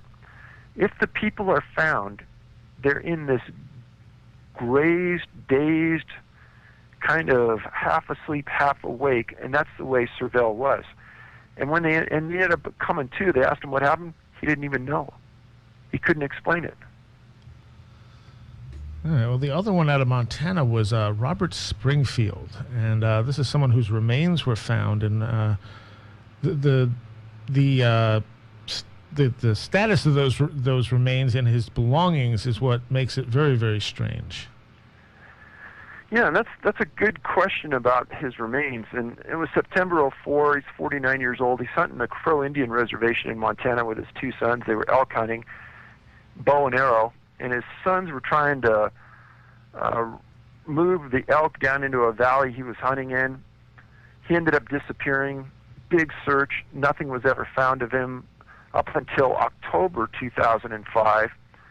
Another hunter. Now, remember, this is called the Crow Indian Reservation. In October 2005, another hunter is hunting, walking along. He hears a screeching crow in a tree, and it's going nonstop right at him. So he looks at it, and he follows it to the tree where the crow's at. And at the bottom of the tree, they find a partial skull, a femur, a belt that's rolled up, a wallet, and some other minor things. And it turns out those were the remains of Robert Springfield and a few of his personal effects. The bow and arrow were never found. Because it happened on an Indian reservation and the FBI is the primary authority there, they took custody of the skull and the bones and the property. Years later, the family kept asking for the parts to come back to the family. FBI wouldn't do it. The family and the Indian reservation finally had to get an attorney and sue the FBI in federal court to get the body parts and the evidence back. My question is, why would the FBI not want to give those back? Well, I guess it seems odd, in relation to that, why the Park Service doesn't want more work done on this. Why, I mean, obviously they don't want the bad publicity that people are disappearing. They can't explain why, but it seems like they'd be doing more to figure out what's going on. And maybe they are, and they're just not telling us. Well, here's an interesting story. Just not too long ago, a friend and I were in a national park, and we happened to go into a small office that they have in this remote location, and there were a couple of retired park rangers and full-duty park rangers standing inside, and I just sat there with my friend and we listened. Turns out one of the guys sitting there was a retired special agent from the Park Service. So I went out to the parking lot, and we're waiting for this guy to come out because I want to talk to him. And he comes out, and we ended up having this really interesting conversation with this man. And I explained who I was and what I was doing and the problems I was having with the Park Service. And he said, David, you gotta remember something. He goes, they want to keep this Smokey the Bear attitude. Ho-dee-ho-dee-do, everything's good in the park, nothing's wrong. And he said that they lack integrity at times. And he said, sometimes they just don't do the right thing. And he says it's true. They don't have any of these lists of missing people. And when we asked the Park Service under a Freedom of Information Act request for a list of missing people from the system, they said they didn't have one. He goes, I believe that's true. And he says it's complete. It's just ineptitude. How tough can it be to have a list at every park of people that are missing? A piece of binder paper with a couple of columns, and you have one. It's not rocket science. But maybe, that list, they don't want you to know how many people are missing. We don't know. But the Park Service, when I asked them for that, under an FOIA, they said, no, we don't have any. And I says, well, I've written a couple of books, so I want an author's exemption, but I want the information. And they said, well, we're not going to abide by your author's exemption because your books aren't in enough libraries. And there's no such requirement anywhere in FOIA for that. You just have to be a published author, and a publishing house published my books. So, but they excluded that, and they wouldn't do it. And they said, but if you want that information, come up with $1.4 million, and we'll give it to you. And what was the $1.4 million supposed to be for? For them to do their job. Have a list of missing people in their system. See, there's a requirement that if you're a child and you go missing, that they have to enter you inside of the National Center for Exploited Children database. But almost every law enforcement agency you can imagine, if a child disappeared in the 1980s, they're still going to be entered in that database, even though the requirement isn't until, I think, 86. Everything after 86 has to be in. Well, the Park Service doesn't enter the kids in that were missing before then have never been found. And when they want you off their books, and they don't want to ever talk about it again, they use this classification called missing presumed dead. And then you're not missing anymore, you're dead. Has anyone tried to do any profiling work on the people who are abducted to see if there's any other patterns that emerge? Well, this is, that's a lot of what we've done here, is that profile of the person who's disappeared. And if you like these elements we talked about, that's a lot of what a profiler will do. And in the books, I talk about how the FBI is on scene at a lot of these disappearances. And then the agency just says, well, they're monitoring the event. Well, for the people that don't know, the FBI are the utmost professionals at documentation because they're all very well educated and they're very well trained. And all those reports go back to the profiling center in Virginia, and a profiler reads all these reports, and what they're looking for is exactly what I'm looking for in these reports, parallels. And if they can find them, then they know a serial event is occurring. And so that is a lot of what they're doing. And I say in the books, the FBI is not stupid. All these disappearances, especially in the Smoky Mountains, where it was the same FBI agent time after time going into the same sort of event time after time, they know something unusual is going on. That's why he's there. And don't you have a story about one of these FBI agents? Well, that was the FBI agent that was on the Martin case and was on just about every other disappearance during that time in the Great Smoky Mountains, in and outside the park. And this agent wrote a lot of reports. He was the spokesperson for the agency on a lot of these cases. And this is what happened. Dennis Martin's dad refused to talk to the press all these years because he feels he's been lied to, and he hates the press. And one day I was with another investigator out in Tennessee, and I said, you know what?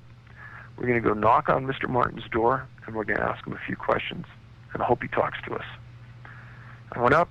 He's living in the same house he was when Dennis disappeared, the same address. Knocked on the door. He came to the door. I recognized him. He's an older man now, but he looks the same. And I explained who I was, and he said, David, he goes, this has cast a huge shadow over my life and my wife's life, and we talked about it years ago that we wouldn't talk about it anymore. I explained I'd come from California. I probably know more about your case than anybody else.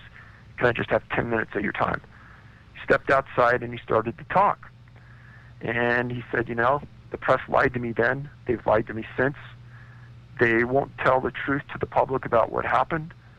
They won't admonish what they did, what was wrong. And I don't trust many people, David.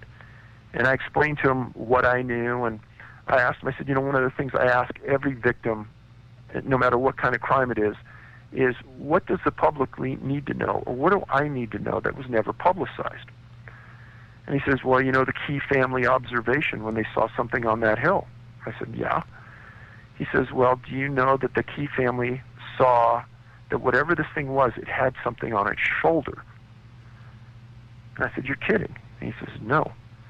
But they wouldn't put that in the newspaper, and they never put it in any report.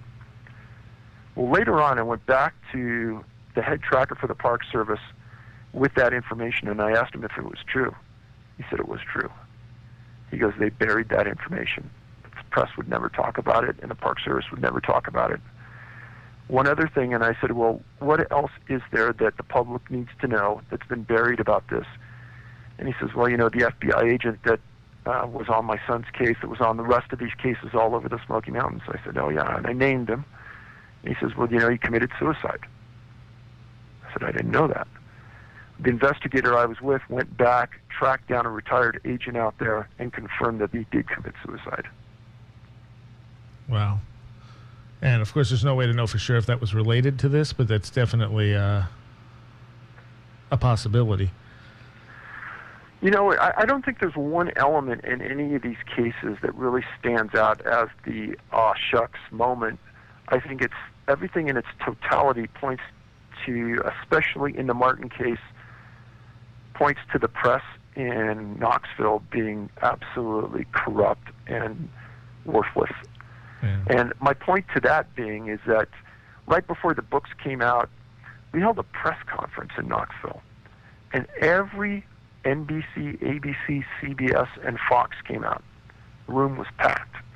And we had charts, we had every names, dates, locations.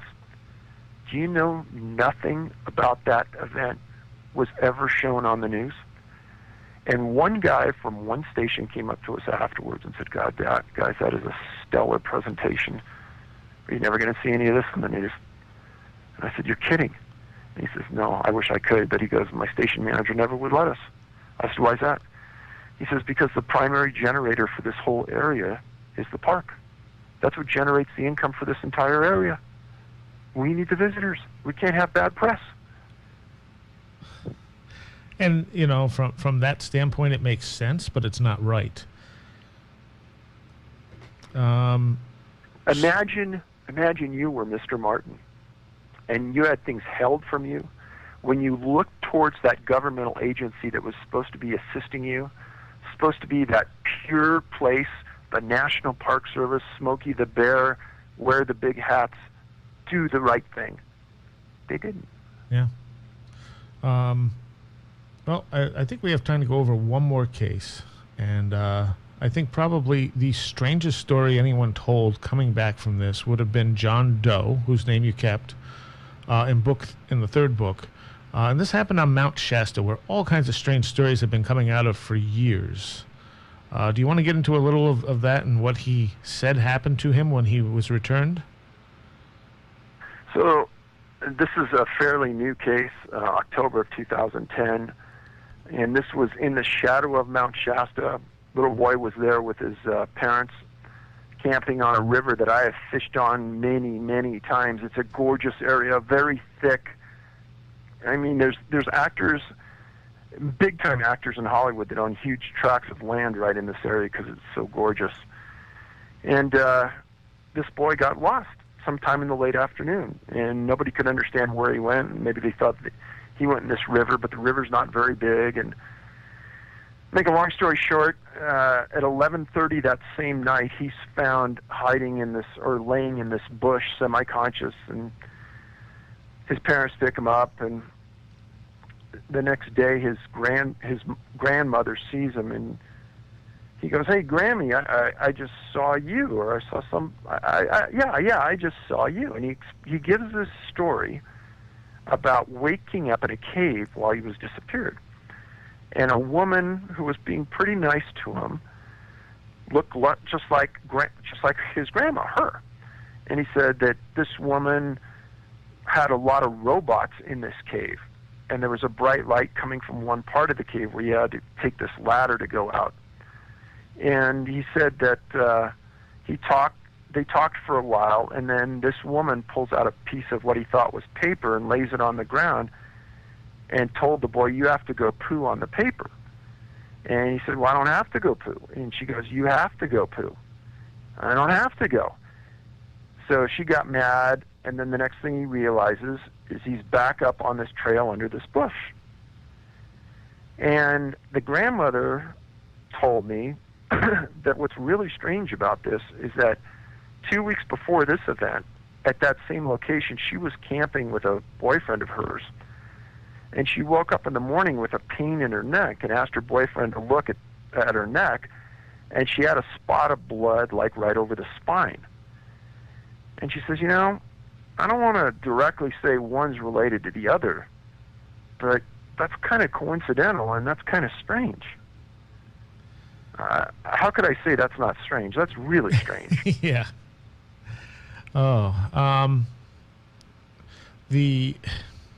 And of course, you have to take the boy's word that the boy is probably not making it up, because it's not something that he's going to make up. It doesn't necessarily mean it actually happened that way, but it seems like his memories are probably honestly relayed. I wish I had the opportunity to get face-to-face with the boy and talk to him. I didn't.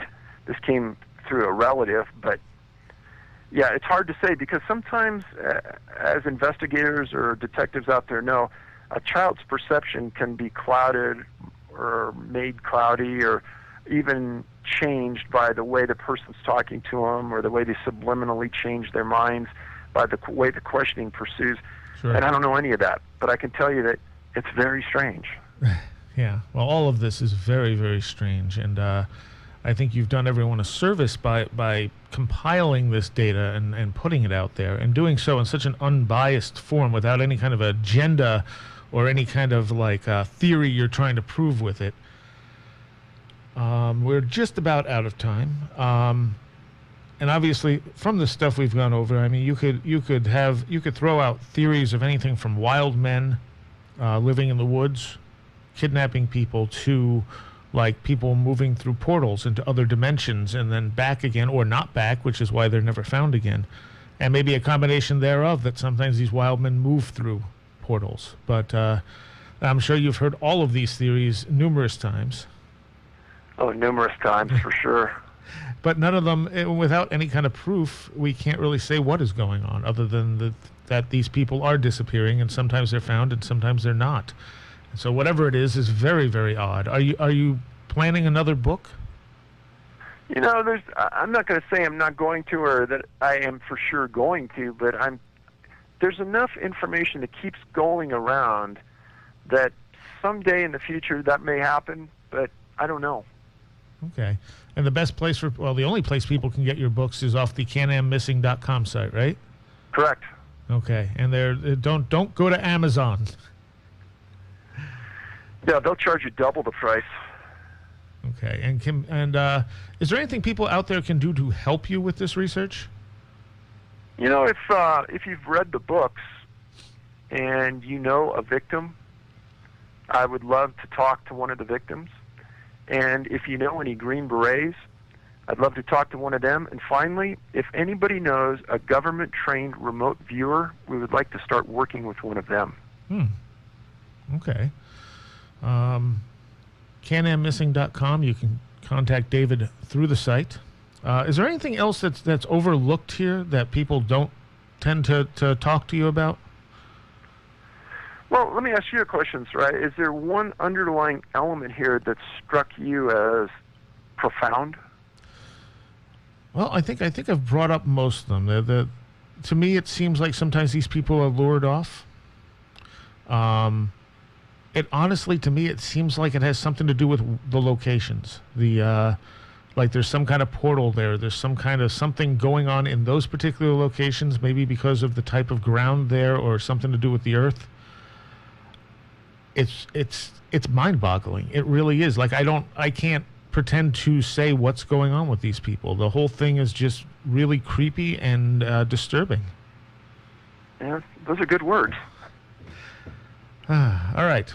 Well, I thank you so much for taking your time out to talk to us, and for writing the books and doing the research. I highly recommend them to anyone. You can't even begin to get a grasp on how strange this stuff is if you do not read the books. Listening to David talk about it's one thing, but actually reading the books and going through, there's probably, a few hundred cases at least? Yeah, 550, I think, in those 3 books. Wow. All right. Well, thank you very much, David. Go check out his website at CanAmMissing.com. And we're going to take you out with some Psyche Corporation. Last Exit for the Lost is up next. You're on WVBR FM Ithaca. Thanks, David.